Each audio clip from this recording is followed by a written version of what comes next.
नमस्कार दोस्तों, टाटा एक भारतीय कंपनी है जिसे आप सभी जानते होंगे। और दोस्तों, टाटा की तरफ से एक काफ़ी बड़ी खुशखबरी आई थी साल 2022 के नवंबर में। दोस्तों, भारत के मेक इन इंडिया प्रोग्राम को आगे बढ़ाने में टाटा का सबसे बड़ा हाथ रहा है। और टाटा ने ही फिर एक बार मेक इन इंडिया प्रोग्राम को आगे बढ़ाने के लिए एसी और कंप्रेसर्स की मैन्युफैक्चरिंग के लिए तमिलनाडु में अपने एक प्लांट को स्थापित करने की योजना बनाई थी।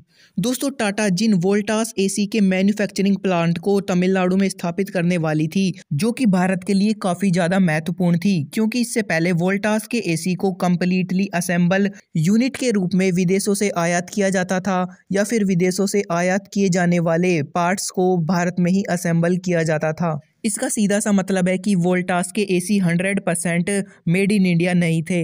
लेकिन टाटा के एसी और कंप्रेसर मैन्युफैक्चरिंग प्लांट के शुरू होने के बाद इन्हें पूर्ण रूप से मेक इन इंडिया प्रोग्राम के तहत भारत में ही बनाया जाता। और इसके लिए टाटा 1000 करोड़ का इन्वेस्टमेंट भी करने वाली थी। और इसके लिए टाटा को एक चाइनीज मैन्युफैक्चरर के साथ कोलैबोरेशन करना था। और इसी को लेकर एक काफ़ी बड़ी खबर निकल कर सामने आ रही है। इस खबर के बारे में आपको पूरी डिटेल से बताएंगे, तब तक आप हमारे चैनल को सब्सक्राइब और वीडियो को लाइक कर दीजिए। चाइना की एक बड़ी कंपनी हाईली इंटरनेशनल, जिसे एसी में लगने वाले कंप्रेसर्स की मैन्युफैक्चरिंग के लिए काफ़ी नाम से जाना जाता है।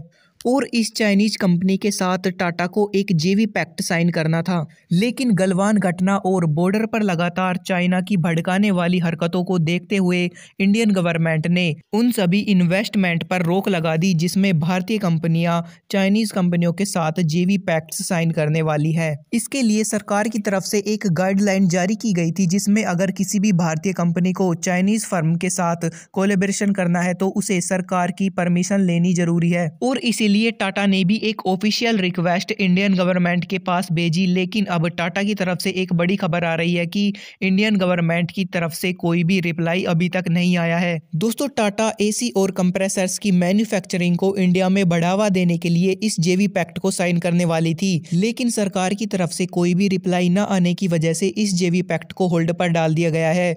और इसीलिए टाटा को अपने कंप्रेसर्स की सोर्सिंग करने में काफ़ी परेशानी भी हो रही है।